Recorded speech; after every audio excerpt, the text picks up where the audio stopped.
Para encerrar a palestra, as palestras desta noite, o tema escolhido foi o que esperar da política e da economia até as eleições de 2018. Nós convidamos para subir, então, aqui à frente, ao microfone, jornalista político, comentarista do Canal Rural, Mauro Zanata. Seja bem-vindo, Mauro. Boa noite. Vai. Obrigado. Posso pegar aqui na mão, aqui, por favor?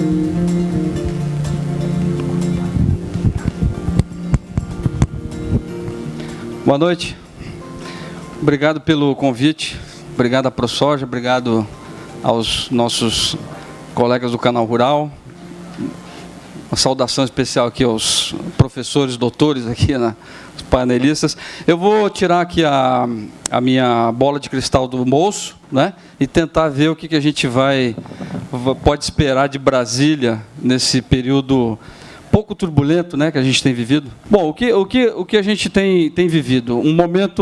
Momentos, né, desde 2013, se a gente for lembrar bem, com aquelas jornadas de junho, aquelas manifestações todas que tomaram Brasília, tomaram o país, mobilizaram todo mundo. Nós vivemos um momento de muita instabilidade e uma crise que é dividida basicamente em quatro. Nós temos uma crise política, nós temos uma crise econômica, nós temos uma crise social e uma crise institucional, né? No fim das contas, é isso que a gente tem, que é o que vai aparecer aqui. Então, crises simultâneas e todo mundo olhando só para o curto prazo e para a sobrevivência imediata. Não só o presidente Temer, como os nossos queridos congressistas e o pessoal do judiciário também, né? Todo mundo de olho aí numa vaga do futuro. Então, para 2018, o que a gente tem hoje em curso? Nós temos aí todo mundo olhando para esse 2018, os políticos tentando recuperar um pouco esse controle do sistema político com essa reforma eleitoral, que na verdade não é uma reforma política, é uma reforma eleitoral, pelo que a gente tem visto até agora, com aquela história do fundão e tudo mais, né? Então, o objetivo final é mudar para ficar tudo igual. É o que a gente tem visto em Brasília, nos bastidores e nas conversas de pé de ouvido lá. E a falta de um líder natural, nós temos vivido isso, a gente viu claramente que nós não temos aí alguém que se destaque muito fortemente, né? Você tem uma coisa mais horizontal e vários desses candidatos em movimento. Nós vimos aí Lula, nós vimos Dória, nós vimos Alckmin, nós vimos Bolsonaro, vimos todos esse Marina agora, essa semana, com o programa eleitoral dela. Temos essa característica do sistema político de fragmentação partidária, né? O Centrão, que votou em peso no Temer e que conduziu o Rodrigo Maia ao posto que ele está hoje, o PMDB lá com as alas rebeldes dele, alguns principalmente no Senado, com Renan Calheiros, a oposição jogando parada, o Lula sendo o maior beneficiário disso até agora, né? Porque todo mundo se engalfinha, ele faz a caravana pelo Nordeste e reaglutina a base dele, movimentos sociais, etc. E a base política do governo é atrás de cargos, emendas e mais o que puder tirar. O PSDB, que era aí o fiel da balança, né, que equilibrava um pouco esse jogo aí no começo do governo Temer, rachou na votação aí da denúncia contra o Temer, foi 22-21 pró-Temer, né? Até quando eles vão ficar com o Temer, ninguém sabe. Temos aí a briga em excesso, um movimento para reforçar o DEM, né, com os rebeldes lá do PSB de bola, e ele se fortalece, ele está muito forte ali no bastidor da Câmara. É uma pessoa para prestar muita atenção. O Lula e os satélites, os partidos satélites dele, PCdoB, PDT, PSB, PSOL, né, que o PSOL também acaba sendo um satélite. Teremos aí greves insufladas pelo Lula, pelo PT. Como é que a gente vai chegar nesse ano que vem, né? E a insistência dele na narrativa do golpe contra Dilma, que, aliás, hoje faz um ano que a Câmara, o Senado concluiu o processo de impeachment, né? Temos aí as grandes empresas, capitaneadas pela Fiesp, lá no lobby favorável aos interesses dele lá, os bancos, mercado financeiro, o de sempre, né? Ministério Público, que tomou essa proporção fenomenal aí, com a Lava Jato, o próprio STF, que também tomou um espaço grande na agenda política do país, os donos da mídia, né, os grandes grupos de mídia, os grupos de TV, mais especificamente o líder de audiência, e as pesquisas eleitorais, que inclusive estão nessa reforma eleitoral que está se propondo lá, uma restrição às pesquisas eleitorais. E as ruas, né? Teremos aí movimentos de volta, movimentos sociais, essa reorganização que o Lula está tentando, o reagrupamento da base social dele, movimentos sociais como o MST, como CONTAG, os sindicatos, CUT, os cenários para o Temer. Né? Nós temos aí o cenário de permanência, que é o mais provável, que ele fique até o fim do ano, mesmo com essa segunda denúncia aí. A cassação pelo STF, o Congresso rejeitou a primeira, mas vem essa segunda aí, a licença para processá-lo. Né? Um impeachment está na mão do Rodrigo Maia, de novo, aquele personagem que nós vimos aí cada vez mais fortalecido por uma coalizão ali do Centrão, né? Tem já mais de 20 pedidos na mão dele. A chapa Dilma Temer no TSE foi já a batalha vencida. O que nós temos aqui para o horizonte de 2018? Inflação baixa, né? os juros em queda, um rombo nas contas públicas. Nós vamos ficar nesse cheque especial aí no vermelho até 2020, pelo menos, oficialmente. O governo já disse isso, já escreveu isso. Um PIB com uma recuperação muito frágil, uma retomada lenta, né, da economia, não por conta do agronegócio, que é o único setor dinâmico da economia neste momento, né, como sempre foi, aliás.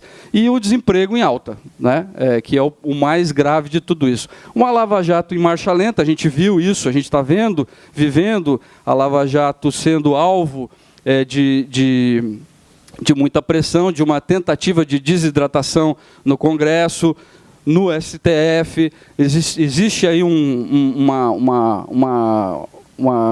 é que eu vou dizer? Não vou dizer conluio, porque é muito forte a palavra, mas uma concertação com C, né, de forças contra a Lava Jato nesse momento.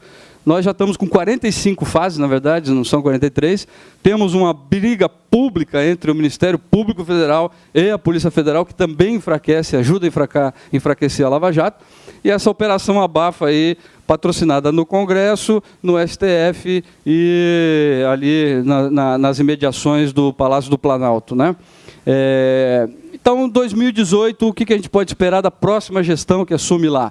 Uma gestão em marcha lenta, em ritmo lento, porque vai pegar o país realmente saindo da maior recessão da sua história, e com os indicadores, mesmo de alguma forma se recuperando, ainda muito lentos, né? Teremos aí as reformas inacabadas. O Temer conseguiu fechar a reforma trabalhista, mas a da Previdência certamente ele não vai conseguir, porque não tem clima no Congresso, não tem. Nós vimos a questão da base em declínio, né? A base de apoio político. Um Congresso mais fraco, nós teremos, depois de todo esse período aí de Lava Jato atingindo gente no Senado e na Câmara. A violência em alta, a gente tem visto isso nas grandes cidades, também no interior, né? Cidades lá como a minha, Francisco Beltrão, lá no sudoeste do Paraná, com assalto à mão armada, de dia, na padaria, no supermercado. Um desemprego que hoje deu uma cedida, né? A gente viu aí pelos números, baixou ali mais próximo dos 13 milhões, mas é um número monumental, né? Viveremos uma nova polarização entre PSDB e PT? Está pintando. Está pintando. Se não tivermos aí um Bolsonaro ou um outro candidato aí do judiciário, nós teremos quase que certamente uma nova polarização aí entre as forças que nós temos visto nos últimos 20 anos aí, né? O eleitor cansado dessa conversa de Brasília, desse bastidor, dessa coisa toda, desse joguinho político, né? Na economia, nós vemos aí claramente o agronegócio é o único, PIB do primeiro trimestre, o único aí que desponta, que completamente sai da linha geral da economia, né? Mas tem um peso ali relativo bem menor do que os demais setores, da indústria e serviços, por exemplo, né? O Meirelles ficou na berlinda com essa questão toda do rombo fiscal. É o Dream Team da economia, que foi dito lá no começo do governo, em maio do ano passado. O trio ali, Meirelles, Ilan e Parente na Petrobras. Temos essa agenda econômica aí de refis, de TLP que passou ontem lá na Câmara e o fim das exonerações. Temos uma agenda econômica voltada única e exclusivamente para fechar esse rombo fiscal, né? Tudo que o governo tem feito no Congresso, na agenda econômica, é para fechar o rombo, é para arrecadar, para passar a sacolinha, passar o pires e fechar esse rombo de 160 bi nesse ano, mais 160 bi no ano que vem. A Previdência já responde aí por Previdência mais pessoal, por quase 80% das despesas da União, né? Então, assim, sem reforma da Previdência, teremos esse quadro persistindo, né? A dívida pública saltando de 73% para 80% do PIB lá na frente, que é um índice de solvência muito importante para quem vê a economia brasileira de fora. Essa percepção negativa de risco crescendo, né, do exterior, um PIB crescendo esse ano menos de 0,5% e talvez 2% em 2018 com muita boa vontade, uma Selic abaixo de 8% já nesse ano, a inflação de 3,5% nesse ano e 4,5% no ano que vem. Lembrando que depois, 19 e 20 já mudaram a meta para 4,25 e 4%. Um câmbio a 3,40, que o agronegócio precisa tanto, parece que virou sonho, né, esse câmbio. As exportações em alta, salvando muito aí da economia, da macroeconomia em geral, mas com mais volume e menos preço, cada vez mais. O desemprego, que é o último indicador que vai reagir, né? As reformas, aí, a Previdência, nós temos aí, pode passar a idade mínima, pode passar a regra de transição, duvido muito. Trabalhista pode voltar ao imposto sindical, esse aí é um perigo para o setor do agronegócio, inclusive, especialmente. A tributária que vem aí com a simplificação de impostos e aumento de PIS/COFINS, né? Ou alguma coisa nessa linha. A Lava Jato aí sob pressão, a gente já falou com Gilmar Mendes, a segunda turma do STF, o fim da prisão em segunda instância, os governadores que estão no STJ, essa briga da Polícia Federal com o Ministério Público e a transição aí do Janot para Raquel Dodge, né? E nós temos as 3 editorias, vamos dizer assim, de Lava Jato, o Temer, Lula e Aécio. Toda semana tem alguma notícia sobre eles. Virão grandes empresas, banco e mercado financeiro, era o que estava previsto na delação do Palocci, mas até agora parece que não virá, né? Judiciário, STJ também parece que a coisa morreu. Essa operação Abafo em Brasília tem muito a ver com isso. E o agronegócio, né? O agronegócio, com o Temer, da bancada ruralista, o Temer ganhou de goleada, 146-57 foi o placar.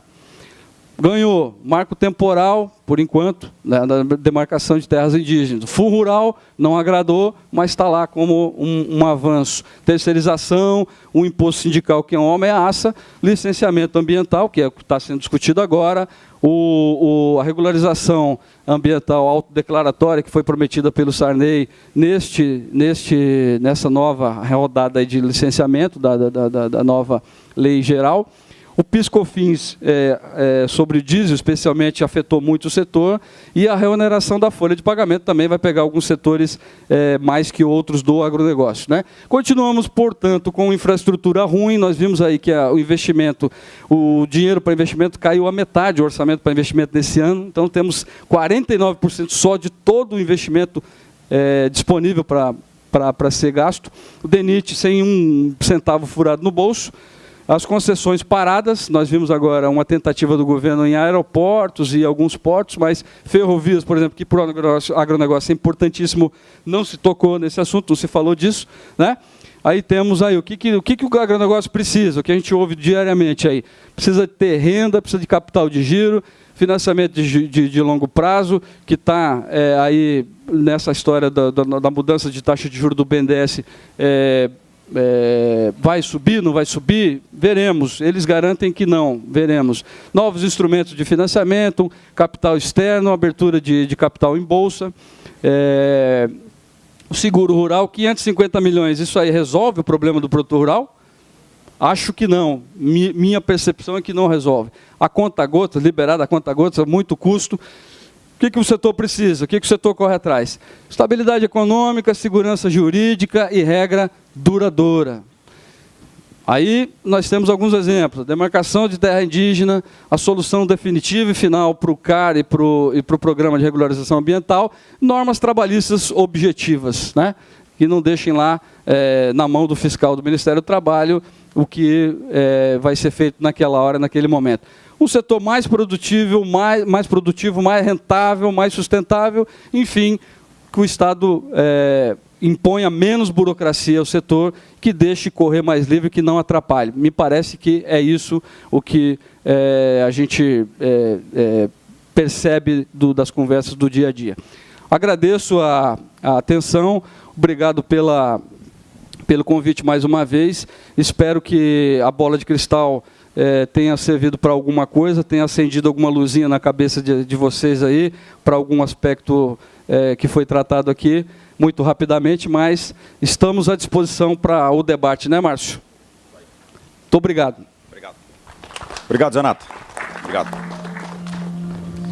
E como eu havia falado, né, o Zanata foi o primeiro a chegar aqui e já colocar em prática aquele conceito que eu disse da evolução disruptiva, né, que é o conceito do modelo velho, tradicional, ou seja, né, com um pedestal, né, para falar. Ele já chegou aqui, já pegou o microfone da mão e já saiu falando, já fez, né, já deu o recado dele lá de Brasília, que a gente sabe que é muito importante essas políticas públicas, efetivamente, né, no contexto do agronegócio. A gente já está muito próximo, na verdade, das perguntas. Recebemos muitas, mas infelizmente selecionamos apenas uma para cada um dos senhores. Quero demais agradecer quem está aqui conosco, ainda nesse horário. Atrasamos um pouco o início do nosso debate, em função também da agenda política, e aí estamos avançando, portanto, um pouco além do tempo.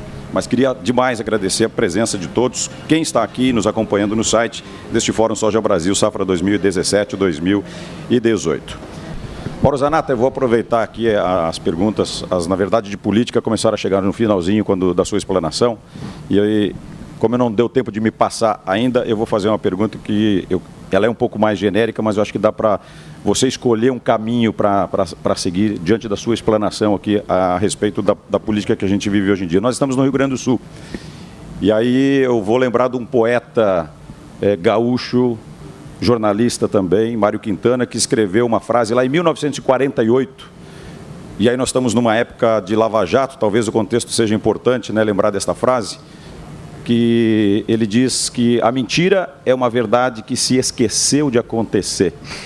Será que há muitos políticos usando essa frase lá em Brasília atualmente? Muito, Márcio, muito. A gente vive isso no dia a dia lá, nas conversas de pé de ouvido, nas nossas apurações lá, vivemos muito isso. Mas a questão Lava Jato aí, eu acho que é importantíssimo. A gente não é nunca demais a gente chamar atenção para esse movimento que está acontecendo, um pouco o que a gente falou aí, o movimento que está acontecendo dessa operação abafa, de tirar a credibilidade da Lava Jato, atacando, desqualificando quem toca essa operação. Assim, opiniões vão existir sempre, gente contra, a favor, com alguma restrição a um ou outro, mas a questão é, a Lava Jato mudou o país ou não mudou o país? Eu acho que é essa pergunta que a gente precisa se fazer. Saberíamos de tudo o que sabemos hoje sem a Lava Jato?